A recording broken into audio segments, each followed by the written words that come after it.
look at Tim Tebow, great guy, and everybody was talking about him. But what it comes down to is 40% completion or even in the low 50s. You can't win in the league with that. You won't be in the league very long.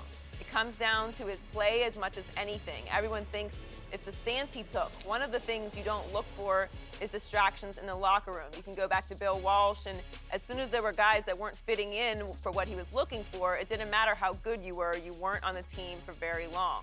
You have to have people who want the same thing, fighting for the same thing, and willing to put in the time. Shannon, do you agree with Montana? Hell no. And Skip, you've heard me say it several times. I hate disagreeing with guys that wear gold jackets.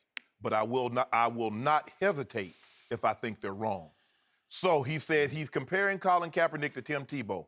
So tell me, when will Colin Kaepernick get an opportunity to try out for a second and a third and a fourth team? When he does that, then I can say, you know what, Joe? You might be right. When will Tim Tebow take a team to 2 conference titles, take a team to a Super Bowl, throw for 300 yards in a Super Bowl game? When will Tim Tebow do that? Oh, he didn't and he won't. So therefore, again, he's not like Tim Tebow. Colin Kaepernick has a completion percentage of 59.5. His completion percentage last year was 58%. Skip, let me tell you a guy that you might know that Colin Kaepernick had a better completion percentage than. Cam Newton. You ever heard of him? He won the MVP. What about Blake Bortles? Now, both of those guys are going to be starting in the National Football League in 2017. Got no problem with that. But don't tell me it's because of Colin Kaepernick can't throw the football. Again, he also says, when you run the ball, that style of play, this league will figure you out. Funny. In a 5-year span, the NFL has figured out Colin Kaepernick, but they can't figure out Josh McCown, Ryan Fitzpatrick, Blaine Gabbert, Mark Sanchez. You're right, the league can't figure those guys out because they're still stealing money. Josh McCown has been on 10 teams, Skip. Almost a third of the NFL franchises Josh McCown has been on, and he's still given an opportunity to start. And he has never, ever, ever taken a team to the playoffs. Neither has Ryan Fitzpatrick. Neither has Blaine Gabbert. The guy that Colin Kaepernick beat out for the job in San Francisco, his backup gets a job in the National Football League before the guy that beat him out for the job. If Colin Kaepernick is such a distraction, the Lynn Eshmont Award is given to the 49er who best exemplifies the inspirational and courageous of play. Not only did they think he played well, they said he was courageous in the stance that he took. That's what his teammates said. Now, we take teammates because, I'm the first to say this, we see a guy every day, Skip. Guys march up to the podium and they can fool reporters, but you can't fool me because I see you every day from 8:30 to 5. And I spend more time with you than you spend with your family. So you can't fool me. Colin Kaepernick can't fool these guys. And let me tell you something else I find very interesting. There's only 5 quarterbacks, Skip, in the National Football League in 2016 had a better touchdown to interception ratio than one Colin Kaepernick. And I'm going to see if you maybe heard a couple of these guys, Skip. One name is Tom Brady. The other guy is Dak Prescott. The other guy is Aaron Rodgers, Matt Ryan, and Derek Carr. All these guys have something in common. They were all in the running for MVP. And Skip, before I turn over to you, I'm going to say this. Joe, I am so glad there were more people in the 1960s that weren't like you, that was of your race. Because if they had been, we would still not have voting rights, the housing acts, and the civil liberties that we enjoy. Because it took people like Joe Montana, Skip, to go down to Selma and to go down to Montgomery and to be in Greensboro in the sit-ins for blacks to all of a sudden to be seen as something more than animals. We still have a long way to go, Skip. We do. We know that. But there were whites that came down there and sacrificed because they thought it was, we in America. Those are American citizens, and they're treated like third class. And they say Colin Kaepernick was a distraction. Well, let me tell you something what Tim Tebow did, even as a backup. Before every game, he would have special needs kids, some of them autistic, some of them developmental challenged.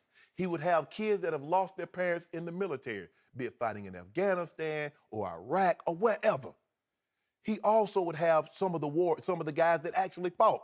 Before every game, taking pictures, even when he was a backup. Not one time did anybody say that was a distraction. You know why it wasn't a distraction? Because if you support the cause, it's never a distraction. When you have a problem with the cause that someone is supporting, not only will you say it's a distraction, you'll have a problem with the guy that's doing the cause. Okay. I agree with every word you just uttered. We've agreed on this before. I don't want to go through chapter and verse of what I think of Colin Kaepernick as a quarterback, as a performer, because it merits him having a starting job over, I don't know, 6 or 8 people who have one right now. That's completely clear to me. In Tebow's case, it's apples to oranges to compare their careers because remember, Kaepernick did get to take over what was a really good football team when he got thrown into the fire midseason. It was week 11 back in, 2012? That was a 6-2-1 team that was leading the NFC West at that point, and he took it right on up another notch and level into the Super Bowl. And they should have won it. I thought he got robbed on the last throw that he made to Crabtree. Correct. Then next year, he had a terrific year. I don't know how he didn't make the Pro Bowl the next year, but he didn't. But anyway, he came within one slightly underthrown throw. A little outside, it's a touchdown. Just a little too low, a little too flat, or it's a touchdown of getting back to another Super Bowl.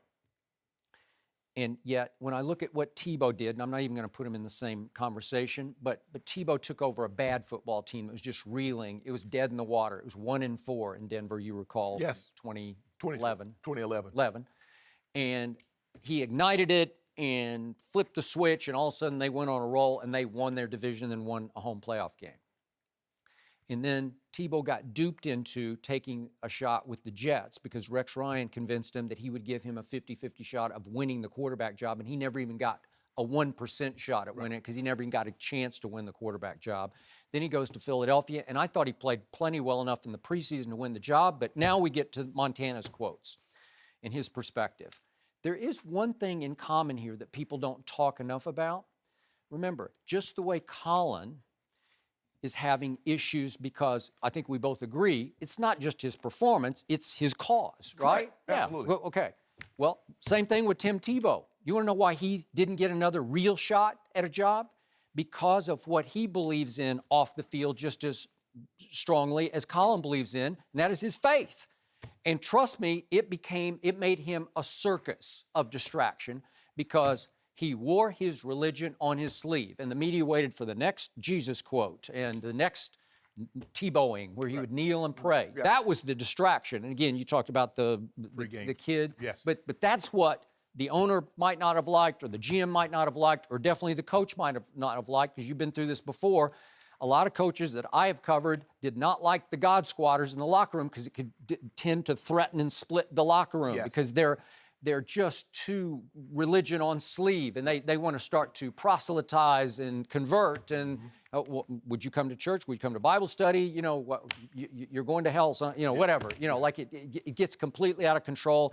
And Tebow became way too much of a Tebow sideshow, which is akin to what they feel like Colin has become as a sideshow, because he has a cause that is very, very dear, authentically dear to his heart, just the way Tim's is to him. Right. I mean, Tim is legit. This isn't for show. Right. This is what he lives, he walks this talk.